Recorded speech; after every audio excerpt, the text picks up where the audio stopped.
Salut YouTube et bienvenue dans cette nouvelle vidéo de déballage.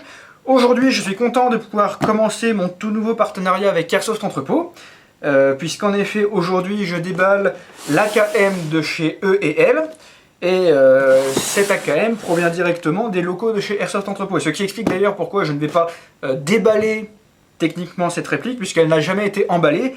J'ai effectivement récupéré cette réplique directement des logos d'Airsoft Entrepôt. C'est pour ça d'ailleurs que, eh bien, comme vous pouvez le constater tout de suite, le conditionnement est extrêmement sommaire, mais ça n'est pas représentatif des conditions d'envoi des répliques de chez Airsoft Entrepôt. Normalement c'est mieux protégé que ça, mais comme eh bien, j'ai directement récupéré la réplique dans les locaux, ça explique pourquoi l'emballage est aussi sommaire. Alors la réplique est disponible pour 349 € exactement chez Airsoft Entrepôt, et je vais inclure un lien dans la description de la vidéo, donc n'hésitez pas à y jeter un coup d'œil. Alors, E&L, qu'est-ce que c'est? Moi, je n'en avais jamais entendu parler il y a encore pas très longtemps, et a priori, c'est normal car il s'agit d'un nouvel acteur sur le marché de l'airsoft. Et E&L, à la base, est plutôt une usine d'armement qui fabrique notamment des Kalachnikov.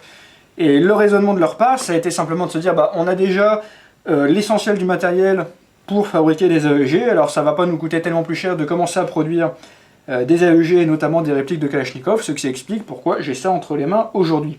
Le gros avantage, c'est que les matériaux employés, les techniques de finition sont du coup extrêmement réalistes. Et le moins que je puisse dire là, c'est que cette réplique d'AKM est vraiment magnifique. On m'a reproché de temps en temps de ne pas souvent faire des répliques de Kalachnikov sur ma chaîne, et c'est vrai que je n'en ai pas encore présenté énormément. Mais contrairement à ce que certains pourraient penser, ça ne veut pas dire que je n'aime pas les Kalachnikov. Au contraire, c'est juste que, bah, effectivement, j'en ai pas encore souvent présenté, mais bon, bah, aujourd'hui, c'est l'occasion de changer un petit peu la donne. Alors ensuite la question, eh bien, qu'est-ce que ça va donner niveau performance, niveau interne? Comme c'est un nouvel acteur, bah, on n'a pas forcément énormément d'infos dessus. Autant l'externe que l'interne devrait être satisfaisant, et bon, bah, pour le coup, je pourrais le voir par moi-même lors de la vidéo de tir. En tout cas, même sans avoir tiré, je trouve vraiment la réplique magnifique, au point que je me demande si je vais pas me l'acheter. Parce que rien que pour l'accrocher sur un mur, vraiment, c'est absolument magnifique. Alors la réplique vient avec un mid-cap pour le coup, ce qui est plutôt un avantage car j'aime autant avoir un mid-cap plutôt qu'un high-cap. Le sélecteur de tir ici est vraiment bien cranté. Le moins qu'on puisse dire, c'est que on sent bien chacun des points. Alors, ce qui est un peu dommage, c'est qu'à la fin, vous voyez, il y a deux positions au niveau du semi, je ne comprends pas trop pourquoi. Peut-être un problème quelconque, je ne sais pas, mais bon, voilà. Là, logiquement, le semi est enclenché. Là, le full auto est enclenché, et on sent bien la différence entre les deux, quoi. Aussi, et ça c'est vraiment un détail que personnellement j'adore, c'est le fait que le bolt recule jusqu'au bout, ou du moins recule relativement loin. Sur beaucoup d'AEG, on peut reculer jusque là à peu près, et là on peut reculer 2 fois plus loin, ce qui est beaucoup plus agréable. Si comme moi vous aimez bien de temps en temps jouer avec votre levier d'armement, même si ça ne sert à rien, là le moins qu'on puisse dire c'est que c'est vraiment beaucoup plus jouissif que sur une réplique standard, quoi. Alors bien sûr ça ne sert à rien, il n'y a pas besoin d'armer la réplique, mais au moins si vous voulez faire semblant, vous pouvez.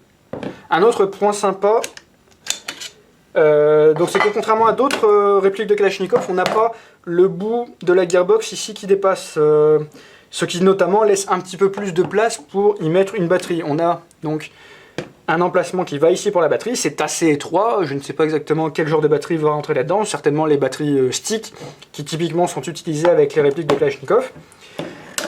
Mais au moins, bah là, ça laisse un petit peu plus de place, quoi. Ça devrait être moins galère que d'habitude pour pouvoir insérer une batterie là-dedans. Alors c'est quoi un AKM? Parce que certains parmi vous ne le savent peut-être pas. L'idée c'est que très souvent, quand on voit une Kalachnikov à la télé, notamment les journalistes et les gens qui commandent vont parler d'AK-47 Kalachnikov. La vérité, et aussi surprenant que ça puisse paraître, c'est que la plupart des Kalachnikov qui sont répandus dans le monde ne sont pas des AK-47, mais plutôt des AKM. Alors, c'est quoi la différence? L'AK-47, comme son nom l'indique, est un fusil d'assaut qui est sorti en 1947, et l'AKM, lui, est sorti, je crois, en 1959. Et l'AKM constitue en fait une version modernisée de l'AK-47. C'est d'ailleurs ce que signifie le M dans AKM. Donc il a été adopté en 1959 avant d'être remplacé en 1974 par l'AK-74, dont la principale différence est de tirer du 5,45 plutôt que les 7,62-69 de l'AKM. Mais le moment où l'Union soviétique a vraiment produit 150 milliards d'exemplaires, que ce soit pour son propre territoire ou même pour les alliés d'à côté, c'est vraiment sur l'AKM que tout le monde s'est basé. Toutes les versions sous licence qu'on trouve un petit peu partout, c'est des AKM et pas des AK-47. Alors, c'est quoi la différence entre l'AK-47 et l'AKM? Alors, je ne saurais pas être extrêmement technique car je ne suis pas non plus un expert, loin de là. Mais la plus grosse différence, en gros, réside dans les techniques de fabrication. L'AKM étant tout simplement plus rapide et moins coûteux à produire. L'un des résultats d'ailleurs de cette différence, c'est que l'AKM est beaucoup moins lourd, puisqu'il pèse à peu près 3 kg, tandis que le vrai AK-47 pèse dans les 4 kg. Après, il y a de menus différents. Je sais que l'AKM a un limitateur de cadence, ce qui permet de le rendre légèrement plus contrôlable en full auto. On a aussi la poignée, je crois, qui est en plastique. Alors, il me semble sur l'AK-47, c'est supposé être du bois. On peut voir à l'extrémité du canon ici un compensateur. Je ne sais pas si on peut appeler ça un compensateur vraiment, mais donc on voit une extrémité coupée en biseau. Et l'idée, c'est que lorsque les gaz de combustion sortent du canon, eh bien, le chemin le plus rapide, c'est dans cette direction-là, ce qui permet de compenser légèrement le relèvement naturel de l'arme. Voilà, donc tout ça, ce sont des menus différences avec l'AK-47, mais il s'agit bien, pour le coup, de ce modèle-là, qui est le fusil d'assaut le plus répandu du monde. Du moins, c'est ce que beaucoup de monde dit. Donc voilà, ça fait eh bien, un acteur supplémentaire sur la scène de l'airsoft, et notamment pour les répliques de Kalachnikov. Je suis loin d'être un expert, donc je ne sais pas si c'est mieux fini, moins bien fini qu'un LCT, mais le moins que je puisse dire, c'est que c'est vraiment joli. En fait, pour ne rien vous cacher, là on est dimanche, je fais cette vidéo un dimanche, et ce matin je suis allé au stand de tir, où un gentil monsieur m'a fait essayer son équivalent d'AKM. Alors c'était pas un AKM, c'était un Zastava M70 je crois.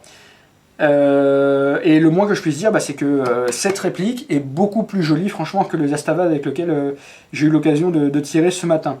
Et c'est ce que je disais dans la vidéo de déballage du Scorpion. Il y a ce paradoxe un petit peu où il est possible d'avoir une réplique d'arme qui va être mieux finie que l'arme qu'elle réplique, ce qui peut paraître un petit peu paradoxal, mais là pour le coup, le moins que je puisse dire normalement, c'est que c'est magnifique du début à la fin. C'est de l'acier pour l'essentiel des parties en métal. Le bois, c'est du vrai bois qui a été vraiment magnifiquement traité. C'est très joli, même au toucher, on sent que c'est classe, quoi, que c'est bien traité, bien fini, bien brillant comme il faut. C'est absolument magnifique. Et alors, non seulement c'est joli à regarder, mais c'est également très agréable à manipuler. Il n'y a pas un P de jeu nulle part, que ce soit dans la crosse, dans le garde-main, dans la poignée pistolet ici, dans l'empreinte gaz dans le canon. Enfin, tout est super rigide partout. Même le chargeur est bien verrouillé, ça bouge pas d'un pet. Et franchement, je me sentirais en confiance à l'idée de saisir la réplique comme ça et d'aller taper les aglandeurs directement à coups de crosse pour les faire sortir. Tellement ça respire la solidité, quoi. C'est vraiment extrêmement agréable de ce point de vue-là. Et rien que pour ce petit détail de bolt qui recule jusqu'au bout, moi je suis déjà conquis, quoi. Je sais que c'est un détail trivial et qui n'a vraiment pas d'importance, mais moi, sans que je ne puisse vraiment vous donner une raison rationnelle, je suis très attaché à ce genre de petits détails, et rien que pour ça, je trouve que c'est déjà un excellent point pour cette réplique de la part de EEL. Je ne suis pas certain d'avoir d'autres choses à dire à son sujet, donc je vais aller tester la réplique, voir un petit peu si niveau performance c'est sympa ou pas d'origine. Moi je vous remercie d'avoir regardé la vidéo, et puis je vous dis à une prochaine fois pour une nouvelle vidéo. Salut, à la prochaine!